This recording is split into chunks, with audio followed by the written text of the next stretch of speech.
दोस्तों आज की खबरें भारत की कोरोना वैक्सीन को लेकर बहुत बड़ी खबरें हैं और मिडिल ईस्ट की बहुत सारे इंपॉर्टेंट खबरें हैं। आप लोग वीडियो पर अंत तक बने रहें।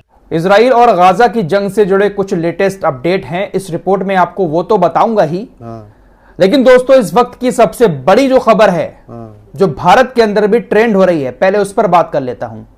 ट्विटर एक्स पर दो हैशटैग ट्रेंड हो रहे हैं, एक अरेस्ट नरेंद्र मोदी और दूसरा कोविशील्ड।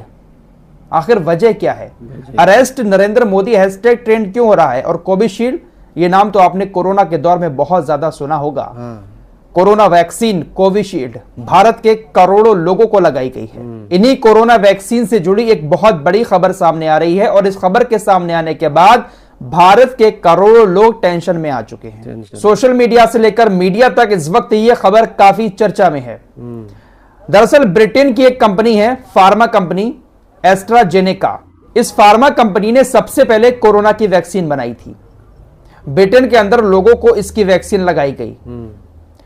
एस्ट्राजेनेका कंपनी की वैक्सीन लगाने के बाद कुछ लोगों ने शिकायत की कि इस वैक्सीन से कुछ दिक्कतें आ रही हैं। 2021 में जेमी स्कॉट नाम के ब्रिटेन के एक शख्स ने एस्ट्राजेनेका वैक्सीन को लगवाया था और इस वैक्सीन को लगाने के बाद उसने कहा कि मेरे शरीर में कुछ अजीब सी चीजें हुई।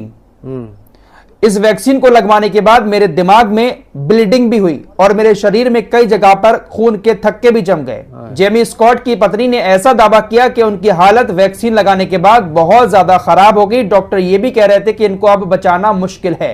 एस्ट्राजेनेका की वैक्सीन को लेकर ब्रिटेन के कुछ और लोगों ने भी कुछ इसी तरह की शिकायतें की। पिछले साल 2023 में इसी बात को लेकर जेमी स्कॉट ब्रिटेन के हाई कोर्ट पहुंच जाते हैं। जेमी स्कॉट ने कंपनी के खिलाफ कोर्ट में मुकदमा दायर कर दिया और दावा किया कि इस वैक्सीन को लगाने के बाद जिस्म के अंदर खून के थक्के जम जा रहे हैं, जिसको टीटीएस कहते हैं।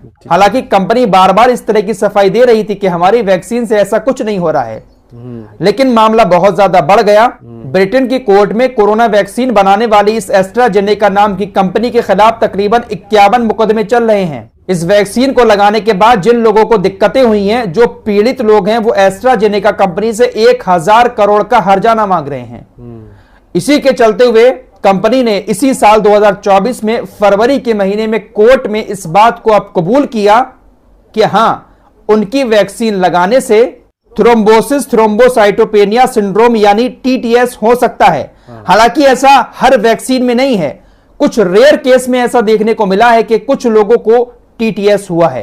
ये जो थ्रोम्बोसिस थ्रोम्बोसाइटोपेनिया सिंड्रोम यानी टीटीएस बीमारी है, इस बीमारी में जिस्म में खून के थक्के जम जाते हैं और प्लेटलेट्स डाउन होने लगती हैं। जब शरीर में खून के थक्के जमने लगते हैं तो दिल का दौरा भी पड़ जाता है और फिर ब्रेन स्ट्रोक भी हो सकता है। ब्रिटेन की एस्ट्राजेनेका कंपनी ने इसी साल फरवरी के महीने में ब्रिटेन के हाई कोर्ट में इस बात को कबूल किया था कि हां, कुछ रेयर केस में ऐसा देखने को मिला है कि हमारी वैक्सीन लगवाने से कुछ लोगों को कुछ शिकायतें हुई हैं, खून के थक्के वगैरह जमे हैं, ब्लीडिंग वगैरह दिमाग में हुई है। कुछ केस ऐसे सामने आए हैं, लेकिन हर वैक्सीन में ऐसा नहीं है। फरवरी के महीने में यह बात कबूली थी, लेकिन बात अब सामने आई है। यह मामला ब्रिटेन का है, लेकिन हमारे देश के अंदर इसकी चर्चा क्यों हो रही है? क्यों अरेस्ट नरेंद्र मोदी और कोविशील्ड ट्विटर पर एक्स पर ट्रेंड हो रहा है? दरअसल हमारे देश के अंदर जो कोविशील्ड वैक्सीन है उसको सीरम इंस्टीट्यूट ने बनाया है और सीरम इंस्टीट्यूट ने कोविशील्ड वैक्सीन को बनाने के लिए जिस फॉर्मूले का इस्तेमाल किया, वो फॉर्मूला इसी एस्ट्राजेनेका कंपनी का है। जिस फॉर्मूले को इस्तेमाल करके ब्रिटेन की एस्ट्राजेनेका कंपनी ने कोविड वैक्सीन बनाई थी, उसी फॉर्मूले का इस्तेमाल करके भारत के सीरम इंस्टीट्यूट ने कोविशील्ड नाम की कोरोना वैक्सीन बनाई और हमारे देश के अंदर करोड़ों लोगों को कोविशील्ड वैक्सीन लगी है। इसीलिए हमारे देश के अंदर भी इस बात की चर्चा हो रही है कि इस वैक्सीन के लगाने से हमारे देश के अंदर भी लोगों को बहुत सारी दिक्कतों का कहीं सामना करना ना पड़े।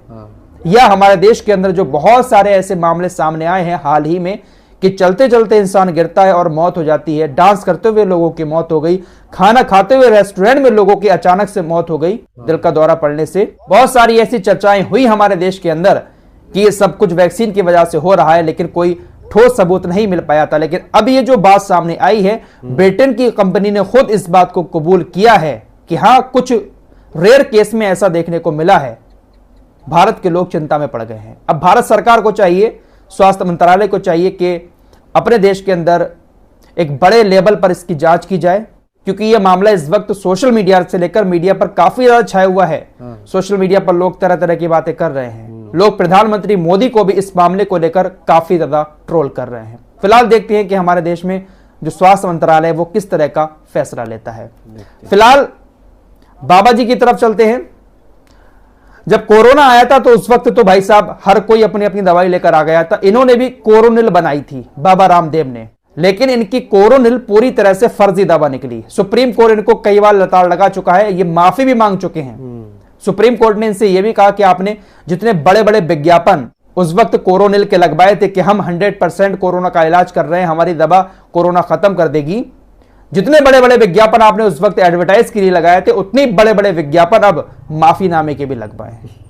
फिलहाल सुप्रीम कोर्ट की फटकार के बाद अब उत्तराखंड की सरकार ने भी बाबा को एक तगड़ा झटका दे दिया है। उत्तराखंड औषधि नियंत्रण विभाग के लाइसेंस प्राधिकरण ने पतंजलि की दिव्य फार्मेसी कंपनी के 14 प्रोडक्ट पर बैन लगा दिया है। दिव्य फार्मेसी की इन प्रोडक्ट पर भ्रामक विज्ञापन मामले में बैन लगाया गया है। बड़ा चढ़ाकर भ्रामक तरीके से अपनी दवाओं को बाबा ने लोगों के सामने एडवर्टाइज किया। वो कौन कौन सी दवाएं हैं पूरी लिस्ट आपके स्क्रीन पर लगा दे रहा हूं। अगर आप लोग भी इन दवाओं का सेवन करते हैं तो इन पर अब बैन लग चुका है। भ्रामक दावों के साथ, भ्रामक विज्ञापनों के साथ इन दवाओं को बेचा जा रहा था। चलिए, बाबा ने कम से कम कुछ जड़ी बूटियां पीस कर तो कुछ दवा बनाई थी, लेकिन भाई कोरोना के दौर में तो कुछ लोगों ने गोबर खाकर, गौमूत्र पीकर, न जाने क्या क्या ड्रामेबाजी करके कोरोना को खत्म करने की तरकीबें निकाली थी। बाबा ने तो फिर भी कुछ जड़ी बूटियों को पीसकर कुछ गोलियां बनाई थी। फिलहाल इनकी भी दवा फर्जी निकली और गोबर और मूत्र से भी जो इलाज हुआ था वो भी पूरी तरह से फर्जी निकला। आइए चलते चलते आप लोगों को एक अपडेट नेतन्याहू के अरेस्ट वारंट से जुड़ा हुआ देना चाहता हूं। आपको लगातार मैं बता रहा हूं कि इंटरनेशनल क्रिमिनल कोर्ट नेतन्याहू का अरेस्ट वारंट जारी करने वाला है, लेकिन उसको रोकने की भी पूरी कोशिशें की जा रही हैं। अमेरिका पूरी ताकत लगा रहा है कि कैसे भी करके नेतन्याहू के खिलाफ अरेस्ट वारंट जारी ना हो। अब अमेरिका की तरफ से इंटरनेशनल क्रिमिनल कोर्ट को ही धमकी दे दी गई है कि अगर आपने नेतन्याहू और उसके साथियों के खिलाफ अरेस्ट वारंट जारी किया तो हम आपके ऊपर प्रतिबंध लगा देंगे। अमेरिका इंटरनेशनल क्रिमिनल कोर्ट को धमकी दे रहा है कि हम आपके ऊपर ही प्रतिबंध लगा देंगे। मीडिया रिपोर्ट्स के मुताबिक इस बात की तैयारी भी अमेरिका प्रशासन कर रहा है। जो बाइडेन के प्रशासन को अपनी विपक्षी पार्टी कांग्रेस का भी इसमें साथ मिल रहा है। कांग्रेस का भी यही कहना है कि हां भाई, हमें इस वक्त जो बाइडेन के प्रशासन का साथ देना पड़ेगा, क्योंकि आज इंटरनेशनल क्रिमिनल कोर्ट अगर नेतन्याहू के खिलाफ अरेस्ट वारंट जारी कर देता है तो आने वाले वक्त में अमेरिका के खिलाफ भी कोई कदम उठा सकता है। अमेरिकी सेना के अधिकारियों के खिलाफ, अमेरिकी राजनयिकों के खिलाफ भी इंटरनेशनल क्रिमिनल कोर्ट कभी भी अरेस्ट वारंट जारी कर सकता है। इसलिए हमें एक्शन लेना पड़ेगा और इस वारंट को रोकना होगा। टाइम्स ऑफ इजराइल की रिपोर्ट के मुताबिक अमेरिकी प्रशासन इंटरनेशनल क्रिमिनल कोर्ट पर दबाव डाल रहा है और कह रहा है कि हम आपके ऊपर प्रतिबंध लगा देंगे। भाई साहब, मजाक चल रहा है दुनिया के अंदर। फिलहाल इस रिपोर्ट में इतना ही। अपडेट बहुत सारे हैं, सारे बताऊंगा, वीडियो बहुत लंबा हो जाएगा। अगली वीडियो में बताने की कोशिश करूंगा। दोस्तों, हमारी वीडियो देखने के लिए बहुत बहुत शुक्रिया। चैनल पर पहली बार आए तो फॉलो, सब्सक्राइब कीजिए और साथ ही साथ शेयर भी कीजिए। मिलते हैं अगली वीडियो में, तब तक के लिए अपना ख्याल रखें। धन्यवाद।